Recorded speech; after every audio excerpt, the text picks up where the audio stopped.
Oi, pessoal, começando mais um podcast de letra na sua edição 98 e posso dizer que já estamos aqui iniciando as comemorações de 100 programas. Hoje eu, Carlos Bório, o Luciano Ballarotti e o Ricardo Bregitzky que temos a honra de receber uma das referências do jornalismo esportivo brasileiro e, além de tudo, uma pessoa das mais carinhosas que eu conheci nessa minha trajetória de 11 anos que eu fiquei ali dentro da RPC, do Grupo Globo, também participando do Sport TV. Paulo César Vasconcelos, palmas para o Paulinho que ele merece, muito bem. Aê! Paulinho, que alegria ter você com a gente para falar de futebol, para falar de jornalismo, para falar da vida, porque você tem uma história maravilhosa e você é um cara que ensina a gente a cada comentário. Obrigado por estar com a gente. Salve, Christian. Eu é que agradeço, porque é sempre um prazer conversar sobre jornalismo e futebol. E foi muito prazeroso também o período em que trabalhamos juntos, você em Curitiba, participando dos programas de transmissões, sempre também muito gentil, muito atencioso. Enfim, é um enorme prazer estar aqui. Eu é que agradeço muito, muito, muito pelo convite. E vamos trocar ideias aqui, fazer tabelinhas verbais, porque trocar ideias sempre é interessante, provoca reflexões e sempre nos traz ensinamentos. Obrigado mesmo. Nossa, a gente que agradece demais. Paulinho, eu vou contar um pouco de como eu vi você pela primeira vez. A gente assistia, todos vocês, meninos, também já assistiam o Paulinho na ESPN Brasil. É claro que o Paulinho tem uma história, uma trajetória longa na imprensa escrita. E é aí que eu justamente lembro da primeira vez que eu vi frente a frente o Paulinho, que foi na Copa América de 99, no Paraguai. Todo mundo ficou em Foz, né? A gente tinha aquela cobertura diária da seleção brasileira em outro período, outros tempos, conversas praticamente diárias com os jogadores. E o Paulinho estava sempre ao lado de um outro extraordinário jornalista brasileiro, que era o Antônio Maria Filho. E eu acho que isso até ajuda a lembrar, Paulinho, dessa tua trajetória impressa, que vem talvez da maior escola, né, do nosso jornalismo esportivo, que é o JB, né? Pois é, ali eu estava pelo Jornal do Brasil, o Antônio Maria Filho pelo Globo, e eu também estava pela ESPN Brasil, porque em 95 foi quando eu comecei a trabalhar na ESPN Brasil. Eu entrei no Jornal do Brasil em 1983, vindo do Jornal o Globo, e foram 16 anos de muito aprendizado. A redação do Jornal do Brasil era uma escola, quer dizer, primeiro, porque o Jornal do Brasil foi aquele jornal da infância, um jornal referência que certamente contribuiu para o desejo de ser jornalista, né? Estar lá no jornal, ler o Jornal do Brasil, ler a coluna do José Castelo na página 2, ler o Hélio Gaspari, ler o Arthur Chechel, o Zé Carlos Avelar no Caderno de Cultura, o Zé Carlos Oliveira, e aí você ia para o esporte, tinha o Armando Nogueira, o Demário Toguignon, o Sandro Moreira, João Saldanha, enfim, o Sérgio Noronha. O jornal era uma referência. E o aprendizado que o impresso me conferiu, me deu, ele foi muito importante, porque eu acredito que no jornalismo a gente jamais pode deixar de conjugar o verbo apurar. E o impresso te estimula a apurar o tempo inteiro.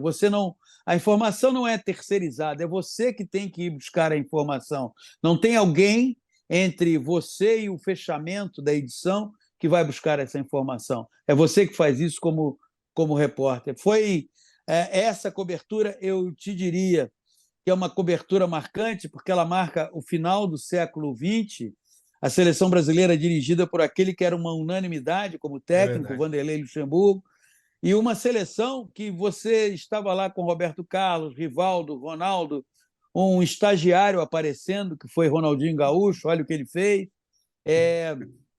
jogadores mais rodados como Emerson.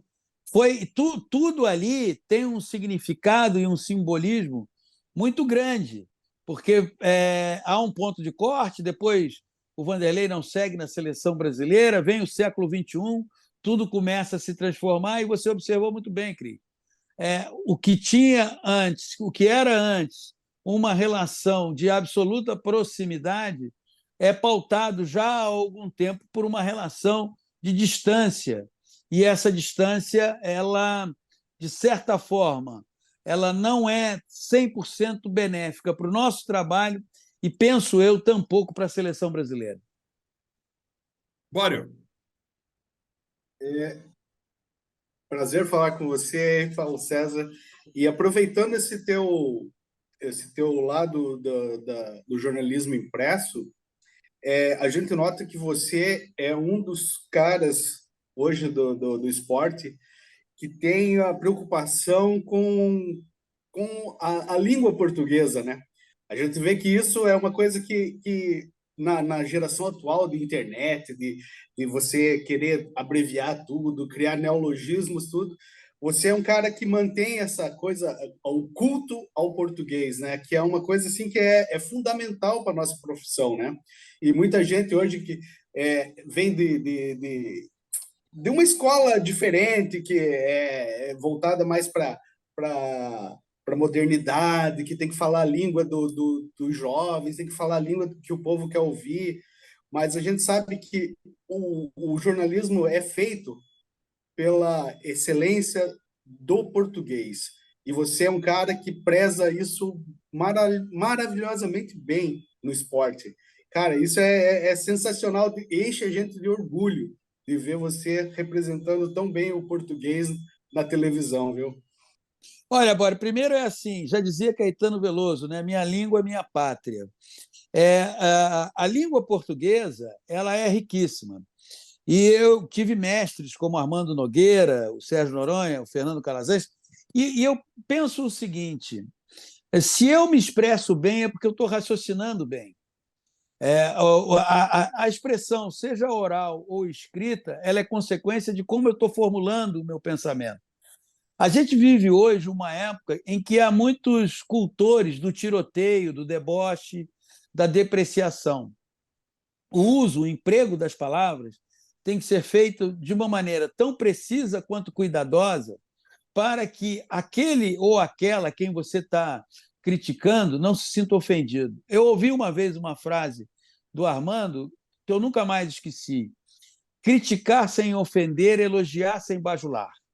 E isso, para mim, é um preceito básico. Eu não estou, na minha profissão, em busca do like perdido. Eu estou em busca de a única coisa que o jornalista ele constrói e ele tem que se esforçar e se dedicar para manter, que é a credibilidade dele. É muito fácil hoje em dia você usar 3 ou 4 palavras que vão gerar reações nas redes sociais, mas elas não necessariamente elas refletem o que a situação está mostrando, mas elas provocam engajamento. E entre ser preciso, na minha opinião, e buscar o engajamento fácil, eu opto por ser preciso, na minha opinião. E tem um outro detalhe, Bório. Nós vivemos num país que a educação não chega para todos. Muito pelo contrário, é um país que boa parte da população, até hoje, tem o direito à educação, assim como à saúde, a uma vida digna, sonegado. Então, quem pode se expressar bem, de certa forma, está ajudando a quem não tem condições de acessar o que eu pude acessar, a ouvir melhor, a entender melhor. E se expressar bem não significa necessariamente ser rebuscado ou falar para poucos. Se expressar bem é ser direto, objetivo e falar para muitos. Perfeito. E aí, Bala? Bom, primeiro eu queria cumprimentar o Paulinho pelo programa lá Que Copa é essa? No passado, que foi, eu achei, um Foi bom. dos programas mais legais que eu já vi de futebol, assim, então, e é o que eu vejo faz muito tempo, assim, então, foi muito legal. Assim, então. Mas eu queria comentar um ponto, na verdade, queria sua opinião sobre esses casos aí de racismo que estão acontecendo, né? Felizmente a gente tem na sua figura alguém que tem um lugar de fala, né? Que esses dias a gente estava comentando aqui, que a gente até queria fazer um programa sobre isso, mas a gente começou a olhar, pô, um monte de branco, Classe média. assim, classe média. A gente, lógico, pode apoiar qualquer iniciativa, pode ser antirracista, né? Nós somos todos aqui, só que a gente não tem esse lugar de fala. Que bom que tem uma pessoa como você aqui na mídia que tem essa abertura para falar disso, né? Esse caso do Vinícius Júnior, que ficou muito em evidência, mas ontem mesmo na Vila Belmiro, os torcedores argentinos que estavam lá fizeram atos racistas também. Então, eu queria um pouquinho da sua opinião, como que você acha que o futebol, o esporte está lidando nesse momento com isso, com tudo isso que está acontecendo? Olha, Bala, eu vou te dizer uma coisa. O que tem de bom nessa história é que, finalmente, aquela ideia de que o Brasil era uma democracia racial, ela definitivamente foi extinta. Aquele conceito que o brasileiro não é racista, de que no Brasil todo mundo é igual, é legal, isso acabou. Isso acabou. Criou-se na sociedade brasileira uma outra discussão. O Brasil é um país racista. E de uns tempos para cá, muita gente passou a ter orgulho em ser racista, a praticar o crime de racismo, mesmo disfarçando isso, mesmo tentando entrar por outros caminhos. Mas não, fiz apenas uma piada, e caindo no clichê do eu tenho um amigo preto, como eu tenho um amigo gay. Enfim, essa questão, na medida em que ela está cada vez mais sobre a mesa, ela tem hoje, no Vinícius Júnior, um símbolo. E por que ele se transformou num símbolo?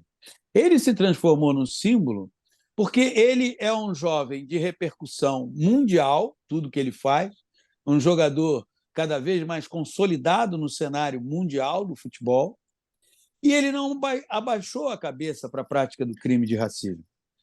O que se espera de pessoas do povo preto é que elas abaixem a cabeça, é que elas sejam subservientes à prática do crime de racismo, e elas encampem o discurso do homem branco, dos brancos, e digam que não é bem assim, foi um fato isolado. O Vinícius fez o contrário. E, ao fazer o contrário, ao reverberar e ao ter, no último episódio do crime de racismo, porque é sempre bom lembrar que em 8 cidades espanholas o Vinícius foi vítima de crime de racismo, ao ter de imediato o apoio do governo brasileiro, a começar pelo presidente da República e depois pela ministra da Igualdade Racial, Aniele Franco, o Vinícius deu uma dimensão que os espanhóis não esperavam. Os espanhóis imaginavam que o Vinícius iria pautar as suas ações pela docilidade, pela compreensão. É o mesmo que você amarrar alguém num tronco, dar chibatada e que uma outra pessoa do povo preto esteja vendo e vai tentar relativizar aquilo. O Vinícius estava levando as chibatadas.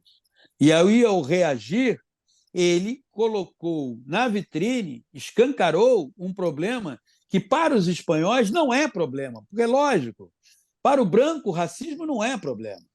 O racismo é um problema para o povo preto. Para o branco, ele tem várias argumentações para tentar dissuadir, tentar diminuir ou tentar até reinterpretar a leitura de um fato para desestabilizar a questão do racismo. Enviesar.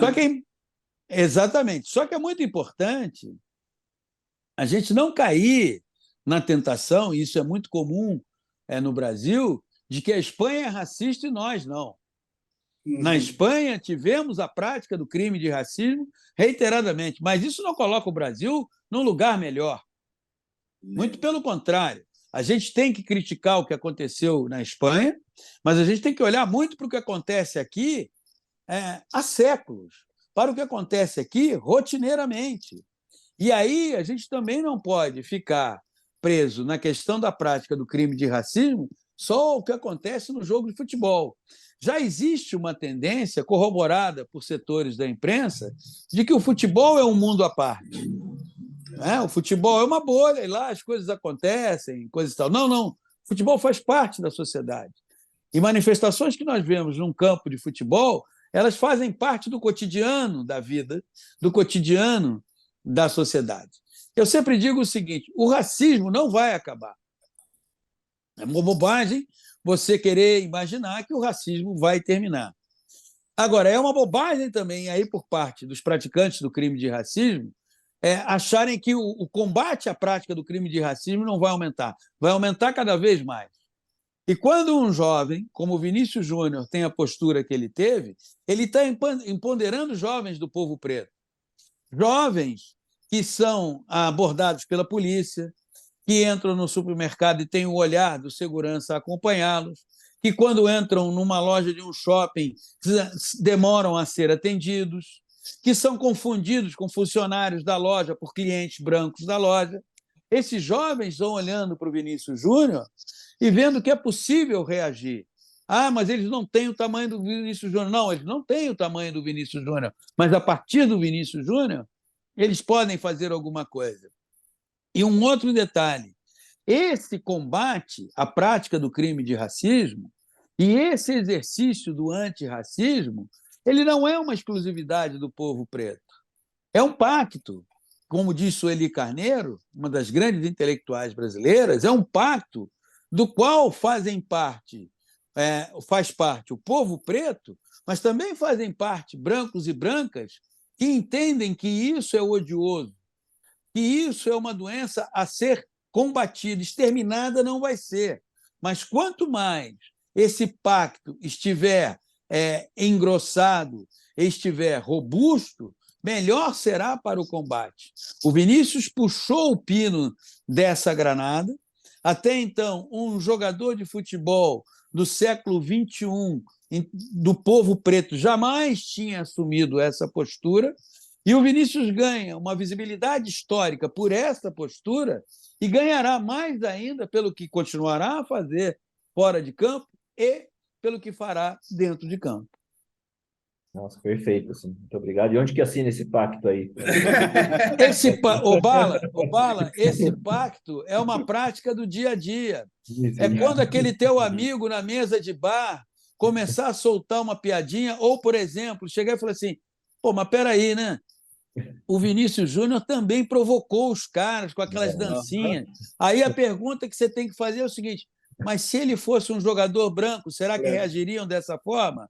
Entende? É educar. Esse pacto passa pela educação daquele homem branco que diz: pô, mas o Vinícius exagera um pouco. Ele não se dá conta que essa é uma afirmação racista. Então o Vinícius não tem o direito de exagerar. Por quê? Porque ele é do povo preto.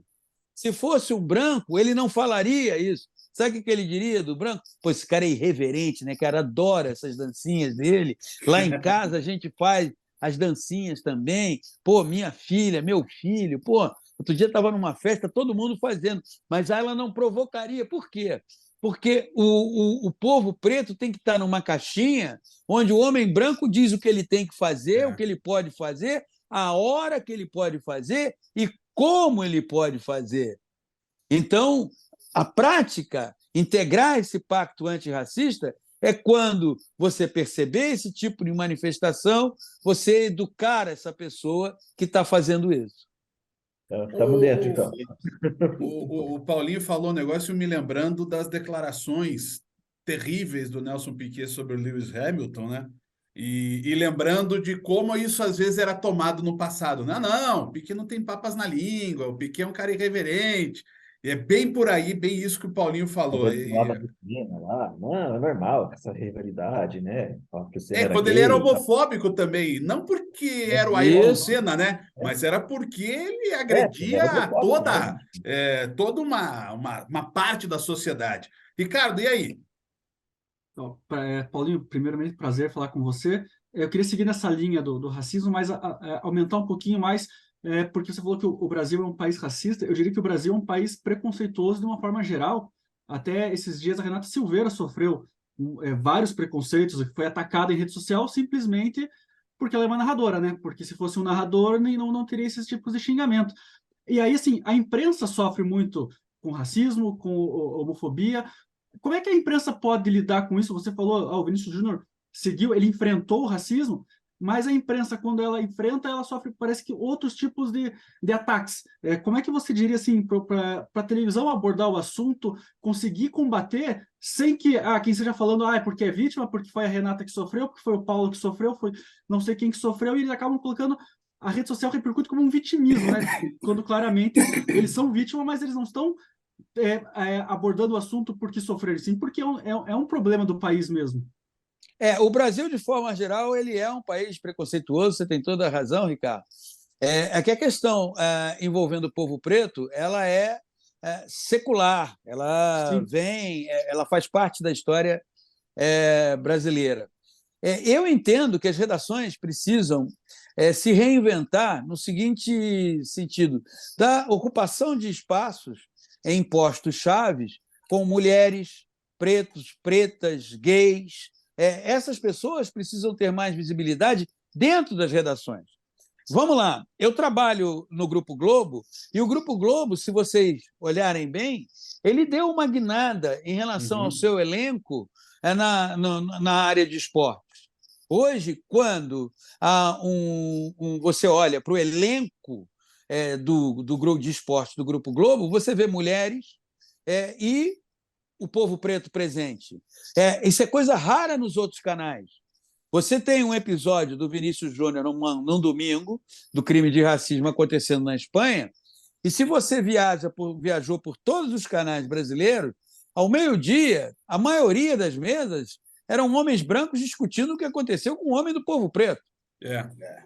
Me desculpe, mas esses homens brancos, por mais que eles sejam solidários, eles não têm a vivência do povo preto. No caso dos canais do Grupo Globo, você tem um perfil diferente, tanto com o povo preto como com as mulheres. Agora, como é que a imprensa muda isso? Ela tem que dar mais espaço a quem sente a situação, a quem vive a situação. O preconceito pelo qual passa a Renata e passam outras mulheres que integram a equipe de esportes dos canais do Grupo Globo é um preconceito que ele começa muito dissimuladamente, muito cinicamente, como é o exercício da prática do preconceito no Brasil, que é assim, não, mas não é que eu não goste, é que eu acho a voz, mas ele tolera o narrador que não seja homem, que não o agrade, ele não ofende esse narrador homem que não o agrade.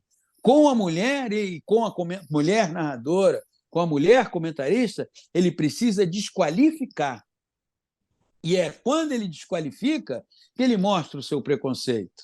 É quando alguém me vê na televisão, e eu já recebi mensagem assim, falou assim, porra, mas esse comentarista também, esse crioulo é metido a falar todo empolado, como se alguém do povo preto não pudesse usar o português acertadamente. Como se alguém do povo preto tivesse sempre que errar na concordância, comer um S, errar no tempo de verbo, repetir palavras de uma maneira mostrando pobreza de vocabulário, que é isso que ele espera de alguém do povo preto na televisão.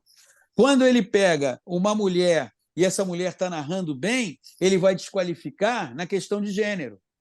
Ele não vai desqualificar na questão do conteúdo. O mesmo acontece com a comentarista. Ele vai desqualificar na questão de gênero. Você vejam bem, nunca começa assim, olha, hoje no seu comentário eu discordo. O que essa mulher está comentando aí?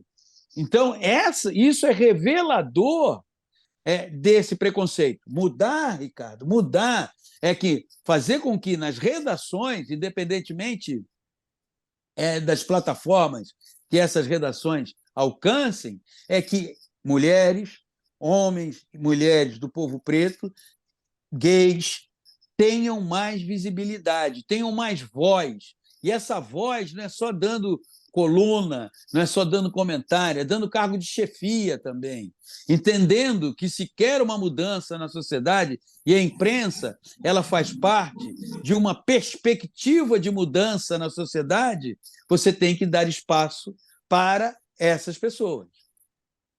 E Paulinho, nisso que eu acho que, inclusive, é altamente simbólico, e se a gente virou um pedaço da chave com a entrada das mulheres, a partir da Ana Thaís, a importância gigantesca da vinda da Rafaela Serafim, Rafael Serafim, para trabalhar também como comentarista. Uma mulher preta, né? A Aline Sim. Calandrini veio, mas também a gente sabe que tem todo o histórico de atleta que também vem dentro do pacote, mas uma jornalista, mulher preta, para mim é algo extremamente simbólico, Paulinho.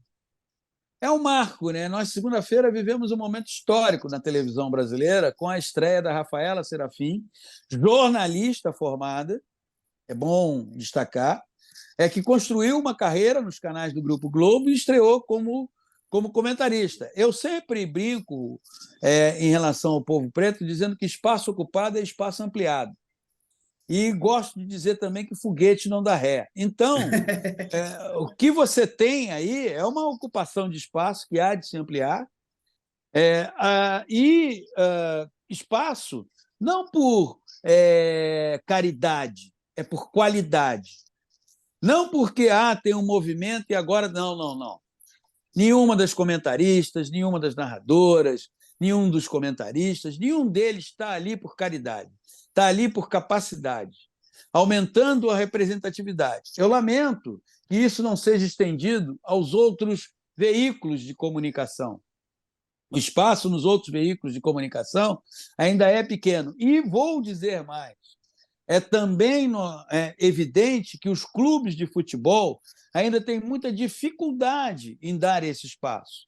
São 20 clubes na Série A do futebol brasileiro, mais 20 clubes na Série B do futebol brasileiro, e eu vou ficar só nessas duas séries. Não há nenhum médico do povo preto entrando em campo, mas, em compensação, o que tem de massagista é impressionante. Nada contra o exercício do profissional da massagem, que é, muitas vezes, o confidente dos jogadores.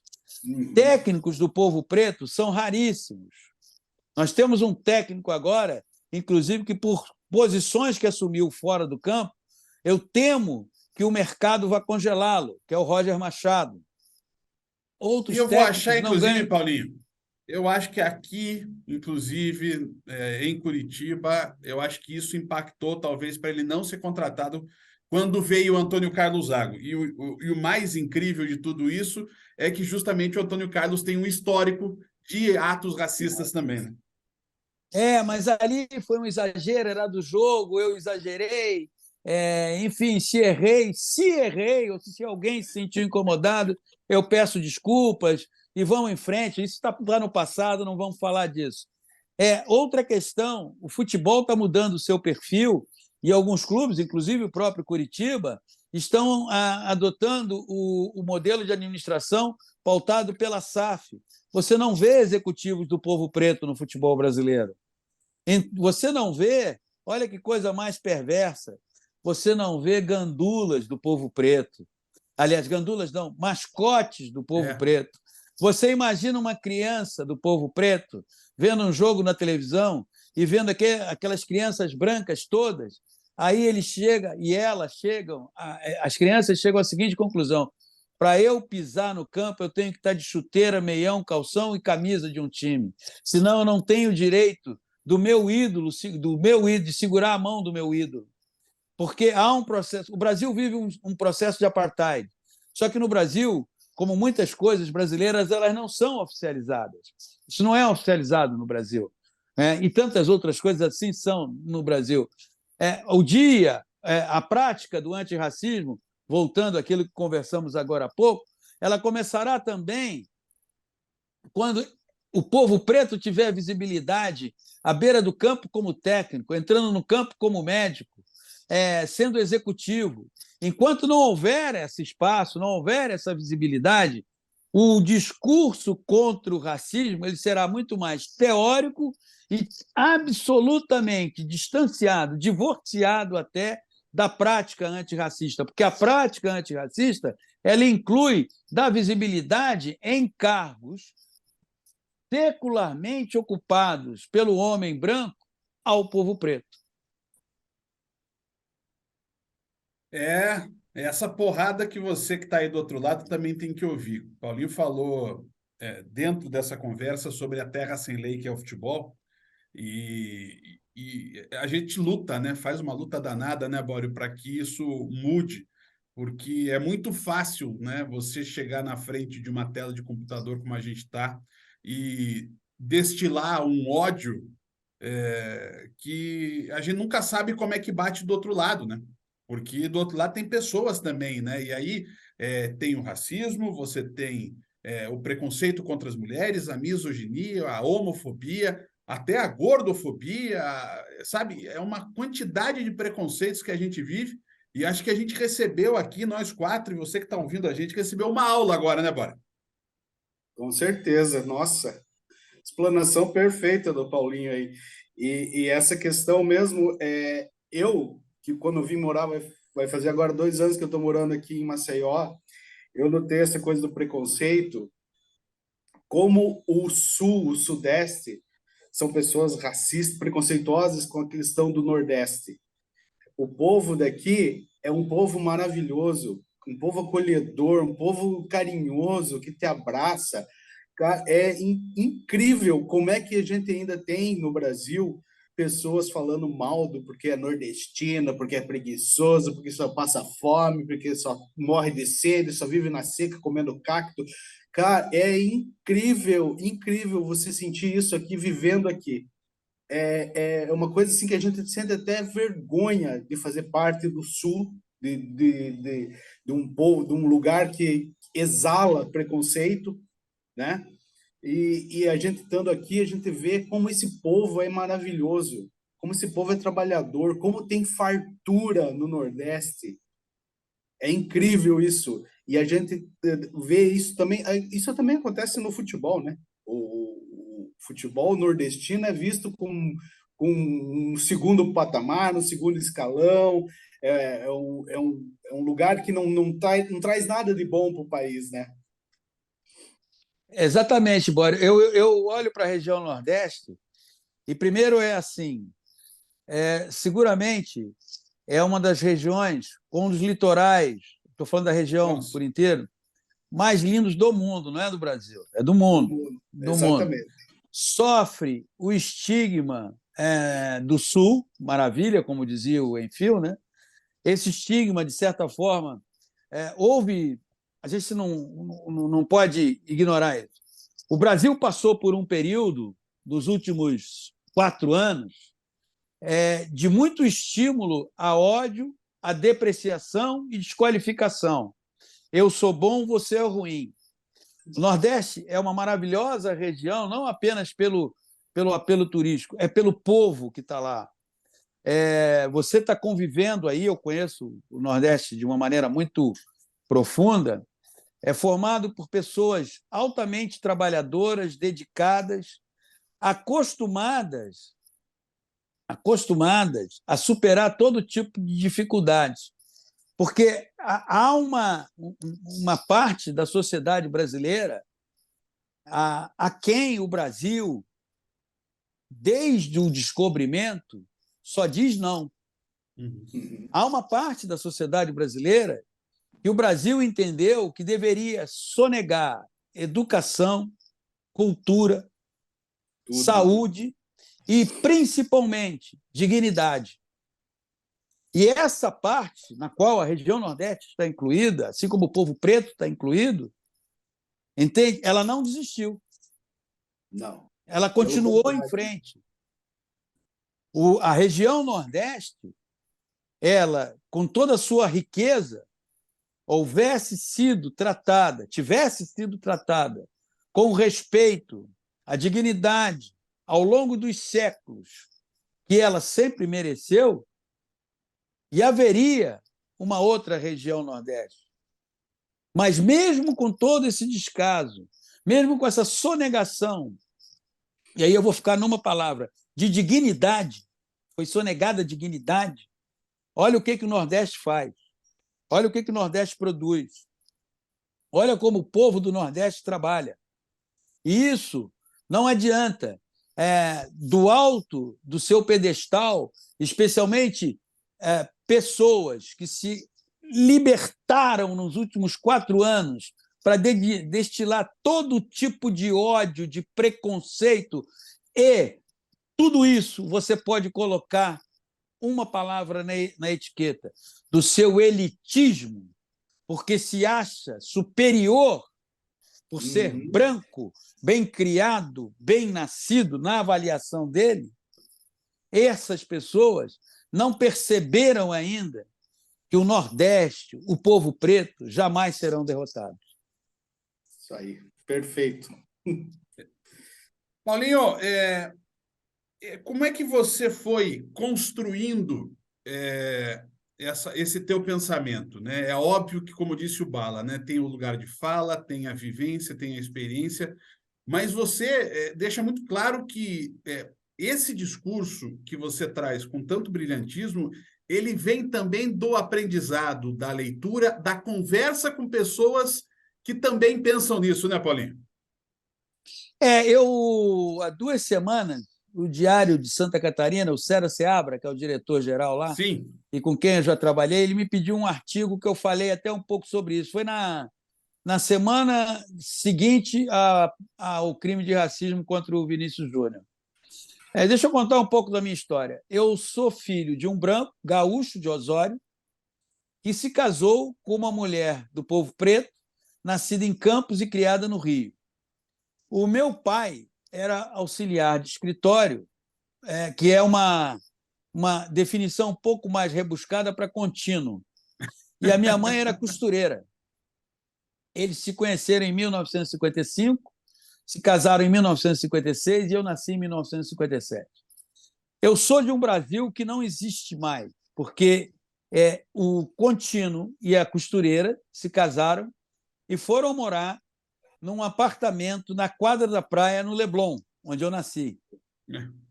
Isso é um Brasil que não existe mais. Hoje eu teria nascido numa comunidade, com 10 anos eu estaria num sinal, porque é aquela coisa da dignidade sobre a qual eu falei agora há pouco.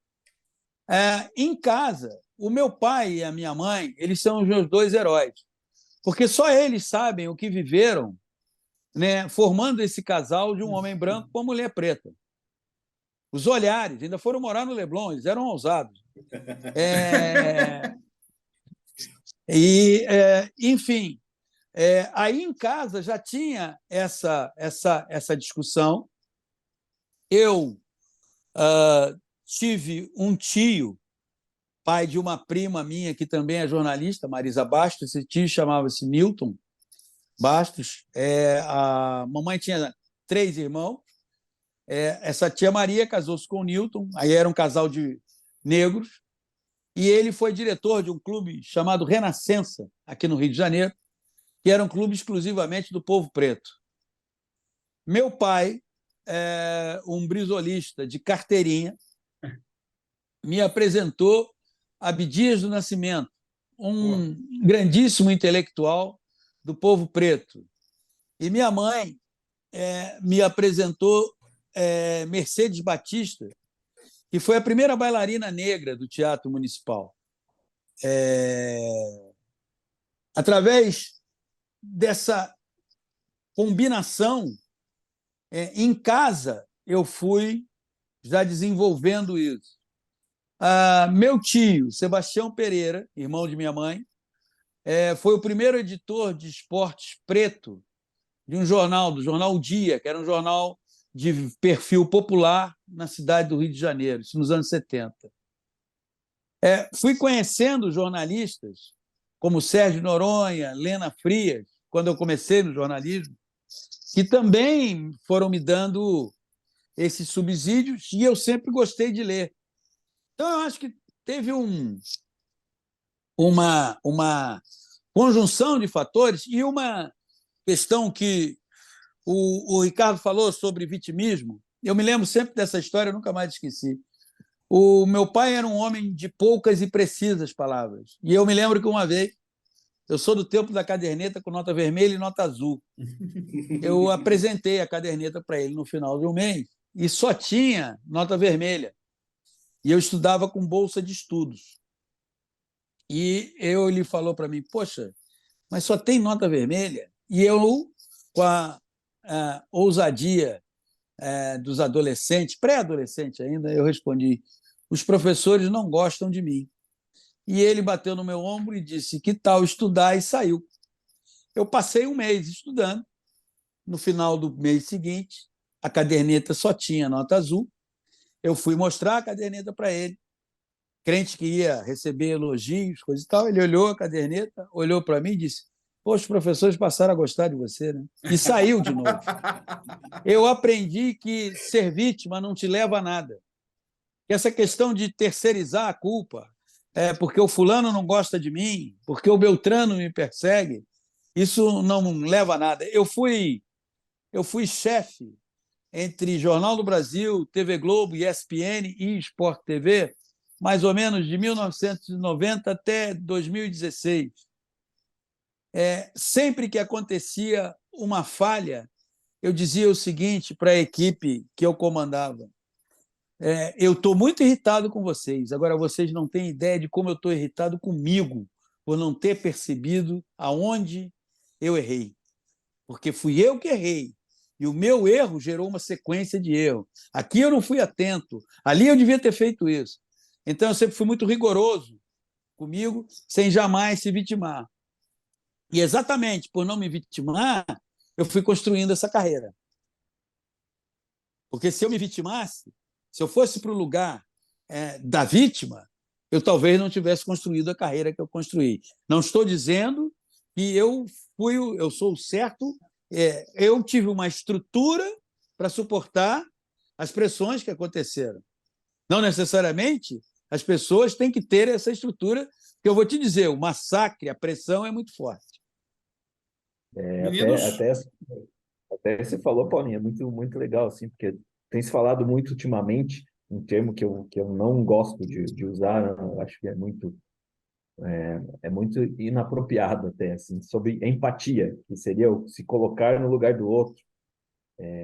No caso, por exemplo, dessas questões de preconceito da vida, é impossível para mim, um homem branco, me colocar no Sim. lugar de um homem negro, porque eu não passei por nada do que ele passou na vida inteira dele, assim, tal. Eu nunca fui barrado em algum lugar pela minha cor, eu nunca tive esse tipo de problema, assim, tal.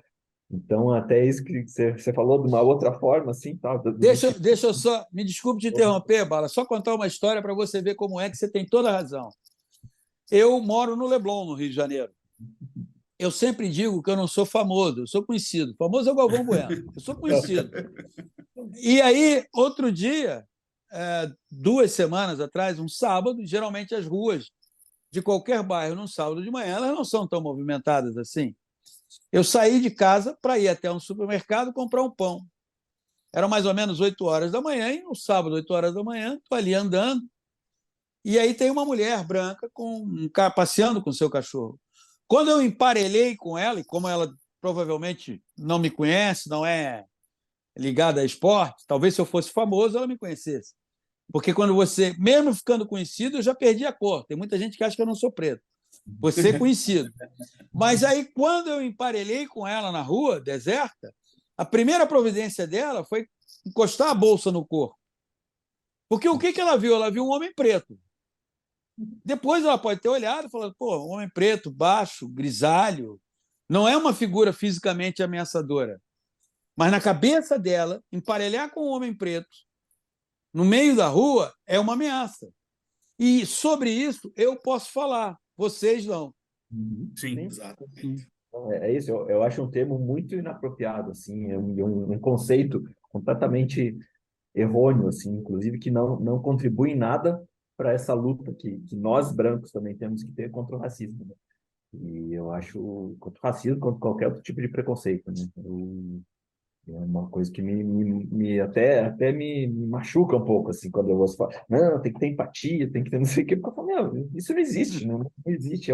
Você está partindo do ponto completamente errado nessa questão, né? Então é legal ter uma opinião sua que concorda comigo, assim, fico muito feliz com isso. Você citou uma pessoa super importante, acho que para o jornalismo esportivo, né, Paulinho, que é o Sérgio Noronha.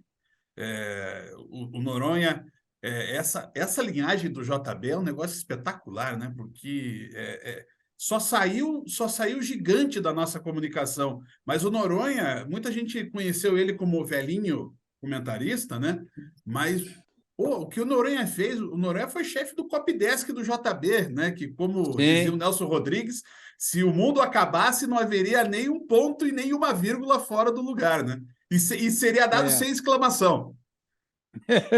Não, e ele foi assim, além de um brilhante jornalista, que além de ter chefiado o Copdesk, o JB foi secretário de redação, editor de esportes, colunista, era uma figura. Eu sempre eu aprendi uma coisa na vida: ouça, ouça.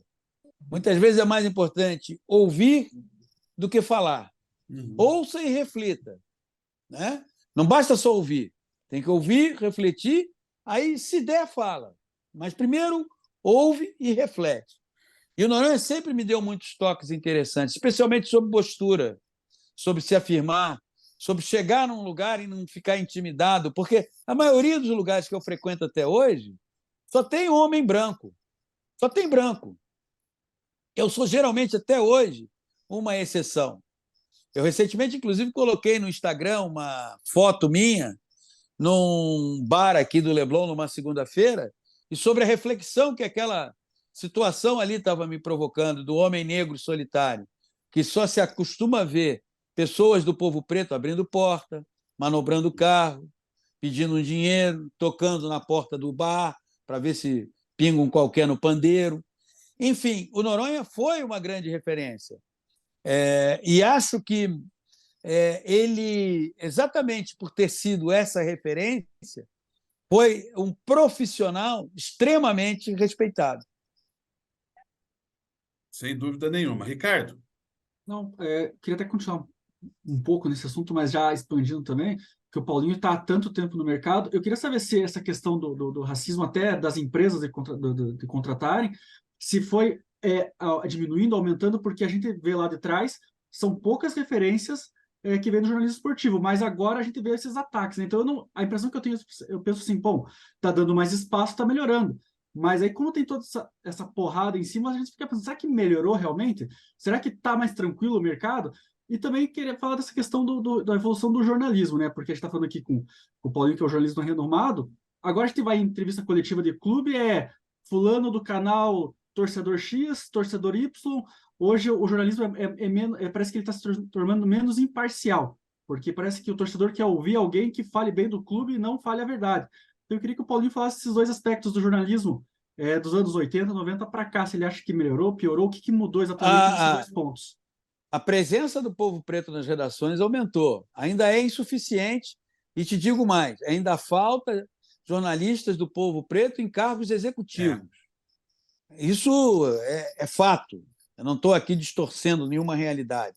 Ela aumentou, mas ainda há uma enorme dificuldade de se conceder a jornalistas do povo preto cargos no executivo. Aumentou a presença, o tema está mais presente no noticiário da imprensa. Em relação à questão que envolve é, as manifestações, eu diria o seguinte, Ricardo: elas estão cada vez mais presentes, mas é porque as pessoas passaram a se sentir, essas pessoas que sempre reprimiram esses sentimentos de racismo, homofobia, misoginia, elas passaram a se sentir mais empoderadas. O que elas não contavam é com a reação, elas não imaginavam as reações. Elas ficaram muito tempo ali, tímidas, fazendo comentários em pequenos grupos.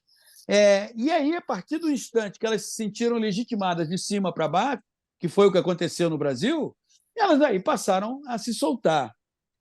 A imprensa, ela não vai desaparecer. Vivemos hoje um momento. No Sul tem um ditado que é: com a carroça em movimento que as melancias se ajeitam. aham. Vivemos hoje um momento mais ou menos parecido, que se encaixa nesse ditado. Você tem toda a razão. Hoje, numa entrevista coletiva, eu sou o fulano de tal, do canal Meu Clube, Minha Paixão. Essa pessoa, ela não é um jornalista, na acepção da palavra. O grande desafio da imprensa está hoje em saber fazer essa distinção, em saber mostrar que o jornalismo o bom jornalismo, ele é algo que ele é feito com paixão no exercício da atividade, mas não com paixão naquilo que você publica. Perfeito. E hoje está muito difícil haver esse entendimento. Tanto é que você olha entrevistas coletivas, técnicos, jogadores, porque vocês da imprensa, o vocês da imprensa virou um grande balaio, onde não há distinção. E a tarefa de quem faz jornalismo, e faz jornalismo de forma séria, com a busca pela credibilidade, essa tarefa, no momento, ela é uma tarefa árdua, porque é saber separar uma coisa da outra. Você tem hoje muito torcedor disfarçado de jornalista, com espaço, com repercussão. E você tem os jornalistas, que geralmente, quando exercem a sua atividade com a seriedade que a atividade pede, eles vão publicarão coisas que desagradam. Porque qual é o grande... Eu sempre digo o seguinte, existem 3 atividades que elas são resultado da distorção e das imperfeições humanas. São 3 atividades profissionais: o jornalismo, o direito e a polícia. Porque se o ser humano não fosse imperfeito, ele não roubava, fosse perfeito, ele não roubava, não matava. E você não teria um jornalista para noticiar, um advogado para defender e acusar e um policial para investigar. A imperfeição do ser humano, ela tem nessas 3 profissões o seu espelho. O jornalismo é uma atividade que não é exercida para agradar ou desagradar. O jornalismo é uma atividade que está ali para noticiar o que acontece. E é óbvio que quando você noticia o que acontece, você vai estar desagradando alguém, porque aquela pessoa não gostaria que aquilo fosse noticiado. Mas é o dever jornalístico que te leva a fazer isso. A atividade, ela é perfeita? Não, não é. Ela erra muito. Ela muitas vezes se deixa levar por encantamentos, se deixa. O jornalista, o Noronha me disse uma vez uma frase que eu nunca mais esqueci. Ele chegou para mim e falou: Paulo, ele me chamava de Paulo, Paulo, jornalista não tem amigo. Olha que solidão é a nossa atividade profissional. Nós não temos amigo. Sabe por que a gente não tem amigo? Porque tem aquele cara que estudou com você no ginásio, depois vocês fizeram faculdade juntos, e aí um dia você descobre que ele desviou dinheiro de uma empresa pública. Absurdo. Você vai noticiar e a amizade acabou. É isso. Você vai noticiar e a amizade acabou.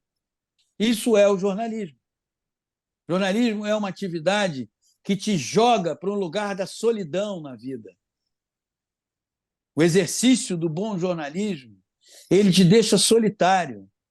Ele te deixa, às vezes, feliz e, na maior parte do tempo, frustrado, porque você não vê as coisas terem sequência. Mas foi o que a gente escolheu, foi o que a gente decidiu ser. E aí, a gente que resolve agora as nossas questões. Vamos falar com o terapeuta nessa hora. Paulinho, eu não posso não te perguntar sobre o futebol paranaense. A gente fala aqui do nosso futebol, mas eu queria, antes de a gente falar mais detidamente, né, meninos, sobre em especial o Atlético e Curitiba, qual que é a tua primeira lembrança do nosso futebol, Paulinho? É alguma coisa ainda lá dos anos 60 e 70? Ou já é algo mais da era profissional, quando você já estava trabalhando em jornal? Não, rapaz, poxa, primeiro é o seguinte, um dos meus ídolos como técnico chama-se Elba de Pádua Lima, o Tim. Sim.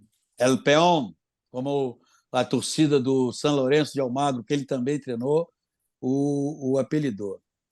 Eu vou dizer uma coisa aqui que eu vou arrumar encrenca. Eu tenho amigos que torcem pelo Furacão, mas eu tenho que ser... É aquela coisa do jornalismo. Um dos times mais modernos que eu vi foi aquele Curitiba, campeão do Torneio do Povo, que tinha uma movimentação ofensiva criada pelo time, que era o futebol do século XXI jogado no século XX. Os atacantes trocavam de posição o tempo inteiro. Tinha o Tião Abatiá, o Leocádio, o Paquito, o Aladim pelo lado esquerdo, aqui voltando. Tinha o Capitão Hidalgo, enfim, Pescuma. Então, aquele Curitiba, cara, eu me lembro que a gente. Eu fui morar depois na Major Rubens Vaz, na Gávea, ali, uma rua atrás da Praça do Santos Dumont, que fica em frente ao hipódromo da Gávea. E a leitura obrigatória, à época ali de adolescência, além dos livros, era o Jornal dos Esportes, cujo lema era órgão consultivo de todos os esportes. E trazia o futebol no Brasil, futebol nacional. E eu gostava de ler porque, onde o time estava, eu queria. E a gente não tinha muito acesso, né? Sim. Não tinha muito acesso. Depois veio jogar no Rio, no Vasco, um atacante que fez muito sucesso no futebol paranaense, mas no Rio ele não teve tanto êxito assim, que foi o Kozilek, um centroavante que tem nome no futebol paranaense. No Vasco ele não foi, talvez no Vasco ele não tenha sido o Kozilek que ele foi no futebol paranaense. Essa é a primeira lembrança. Aí depois entra a vida de jornalista, aí tem o Furacão com o Assis e o Washington. Agora, vamos falar de hoje. Para mim, o clube que mais evoluiu no século XXI foi o Furacão. Ah, não tem dúvida. Foi o clube que mais evoluiu do ponto de vista nacional. Por quê? Tem um regime de um homem só, e eu acho que o grande desafio vai ser como ele se manterá, embora me pareça que ele está se estruturando para isso, a partir do momento que o Mário Celso não puder mais dar todo o fôlego que ele deu ao Furacão, mas a lógica que norteou a administração é que eu acho fantástica, porque tem o título logo no começo do século, e ao longo do século XXI foi mostrando que o título não foi acidental, não é? Sim. Mas, independentemente disso, ele olhou para o campo e olhou para a estrutura. E ele foi estruturando. O Furacão foi se estruturando. O Furacão foi cada vez mais virando uma referência. Um clube, não, poxa, é o centro de treinamento. Inaugurou agora o centro de treinamento do Caju. Não, mas lá eles têm no departamento médico, enfim. E o resultado foi aparecendo no campo. Foi pioneiro na busca de técnico estrangeiro. Pouca gente lembra disso. É verdade. Pouca gente lembra disso. Porque ainda se olha para o Furacão, especialmente, como um clube, do ponto de vista do cenário brasileiro, de segunda prateleira. Ele não é um clube de segunda prateleira. Recentemente, numa entrevista, alguém falou assim, não, porque o jogador tal ia para o Santos, acabou ouvindo para o Furacão, mas o Furacão e o Mário Celso deu uma resposta tipicamente de Mário Celso, que foi aquela para dizer, olha sobre o clube que você está falando. Não é? E isso, para mim, é fantástico pelo seguinte, o Furacão é modelo de como se estruturar. Eu não estou dizendo que todo clube tem que ter um homem só a presidi-lo, não é isso. Mas tudo na vida tem coisas favoráveis e desfavoráveis. As favoráveis você tem que olhar, reconhecer e aceitar. Então, a história recente mostra um Furacão cada vez mais forte e aquele Coxa Branca que eu vi, campeão do Torneio do Povo, que era referência do futebol do Paraná, ele está precisando se reinventar. Está mudando o seu perfil, mas não basta mudar de perfil, tem que se reinventar.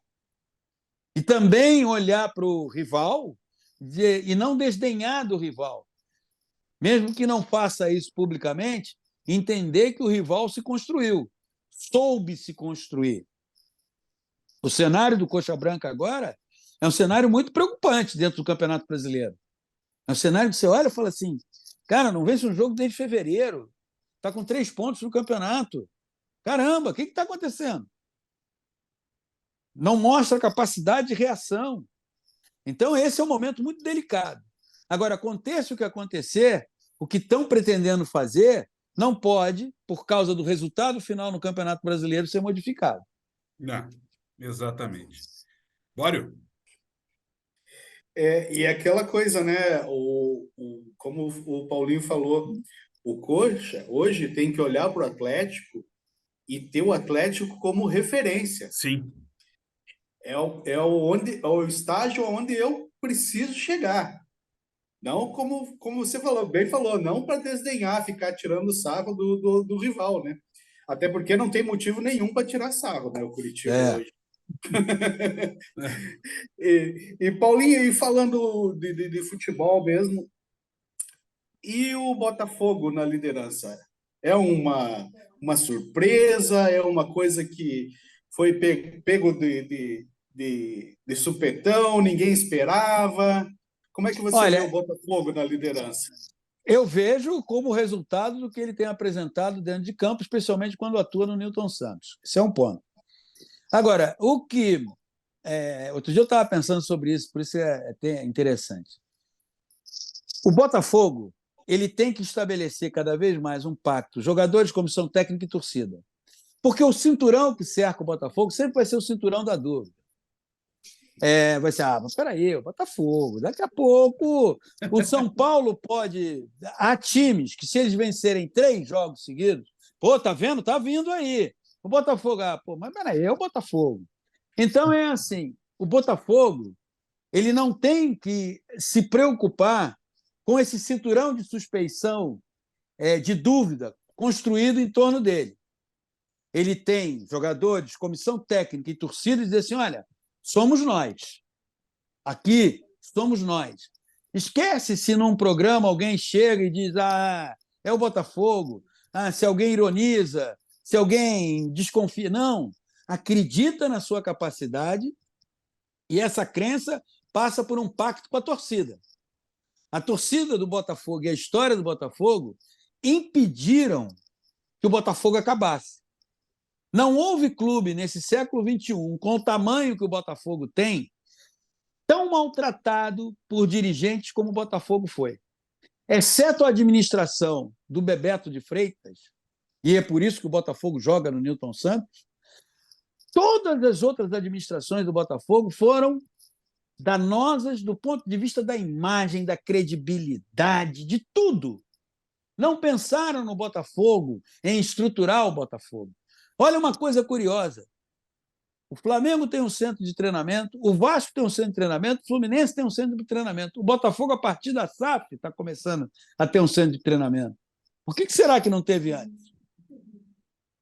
Então, agora, o pacto do Botafogo tem que ser jogadores, comissão técnica e torcida. E não se deixar contaminar pela suspeição, pela dúvida, porque essa dúvida ela está diretamente ligada ao histórico recente do Botafogo. Ela não surgiu de nada. Transforma essa dúvida em combustível a favor. É isso que o Botafogo tem que fazer.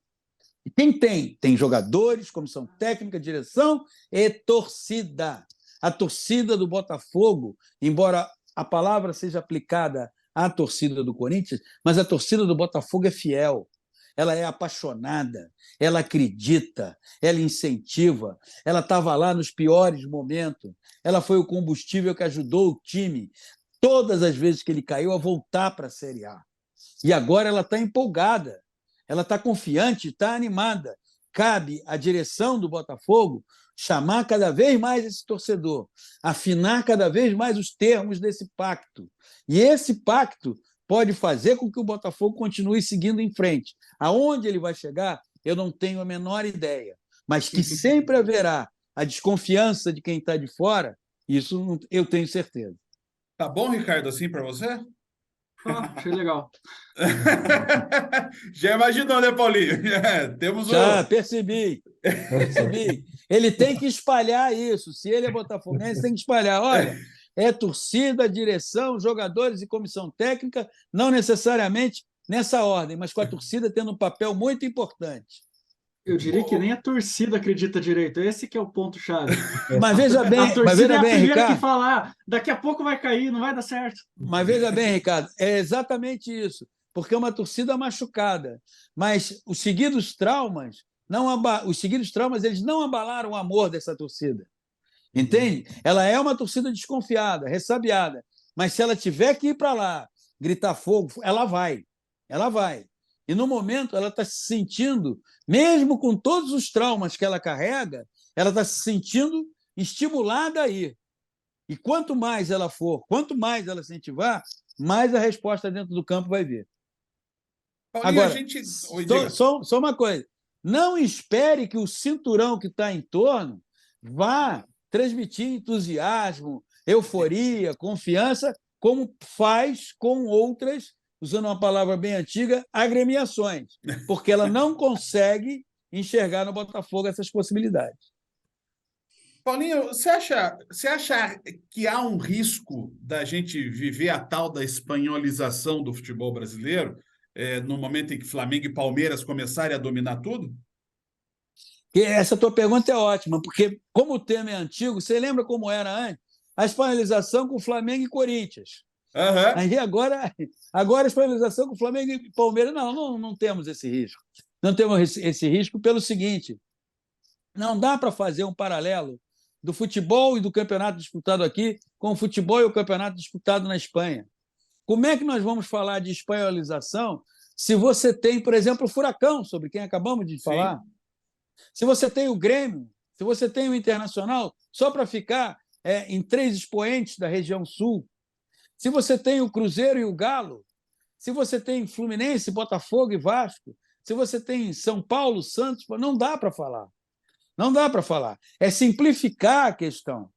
Claro que o poder econômico ele tem um significado muito grande, mas não basta ter dinheiro, e aí eu volto só dinheiro. Eu volto para o Furacão. O Furacão nada em dinheiro. Como é que ele se construiu? Ele se construiu nadando em dinheiro? Não, ele não se construiu nadando em dinheiro. Ele se construiu com ideias, com determinação, com objetivo, com planejamento. Então, eu não acreditava quando falavam em Flamengo e Corinthians.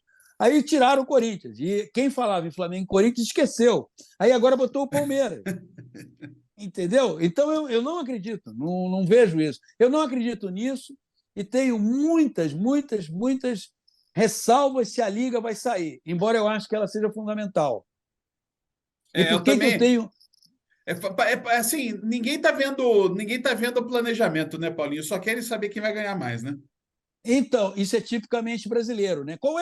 Quais são os nossos dogmas? Você é garoto e um belo dia você ouviu farinha pouca, meu pirão primeiro. Você é garoto e um dia você ouviu os incomodados que se mudem. Quando você cresce nessas duas plataformas, fica muito difícil você pensar no coletivo. Porque farinha pouca, meu pirão primeiro, é um culto ao egoísmo. Os incomodados que se mudem é outro culto ao egoísmo. Aí você senta com tantas pessoas ao redor de uma mesa e você tem que discutir como agir coletivamente. Não, mas espera aí, eu sou farinha pouca, meu pirão primeiro. Eu sou os incomodados que se mudem. Esse é um problema da sociedade brasileira como um todo, porque ela foi criada sob essas duas frases, ou lemas, cada um pode, slogans, enfim.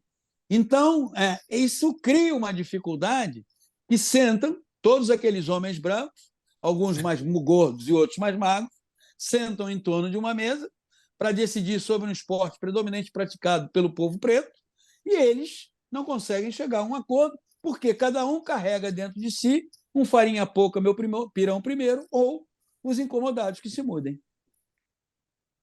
E olha, como a gente nunca vai querer que você se mude, Paulinho, a gente quer agradecer demais a sua presença. Cara, assim, a gente teve um masterclass aqui de jornalismo, de vida, nessa pouco mais de 1h15 aqui de papo. E, Paulinho, eu queria que você deixasse um recado. E, assim, né, assim, a gente já sabe das dificuldades do sofrimento da nossa profissão, a gente sabe da dificuldade que o futebol também provoca para muita gente, mas eu queria que você dissesse para todos nós aqui aonde todos nós podemos ser realmente apoiadores e atores na causa antirracista, porque é muito fácil a gente chegar aqui num vídeo ou numa rede social e dizer, não, eu sou contra o racismo. mas ficar apenas nesse biombo, né, de tranquilidade, dizer, não, eu durmo sossegado porque eu sou contra o racismo, mas não faço nada por ele. Como é que a gente pode ajudar?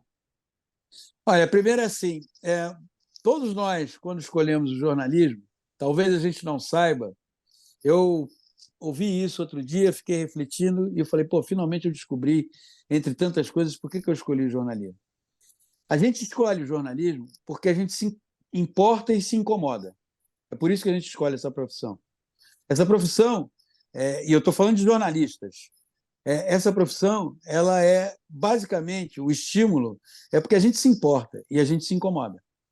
Então, se a gente se importa e a gente se incomoda, a gente não precisa e não deve e não pode graduar o que nos importa e o que nos incomoda. Aquilo que nos incomoda, a gente tem que trabalhar na sociedade para que deixe de incomodar e para que mostre, e que fique cada vez mais evidente que a gente se incomoda. Se incomodar e praticar o antirracismo é quando você, do lado, ouve aquele comentário, e eles se tornaram muito comuns no Brasil.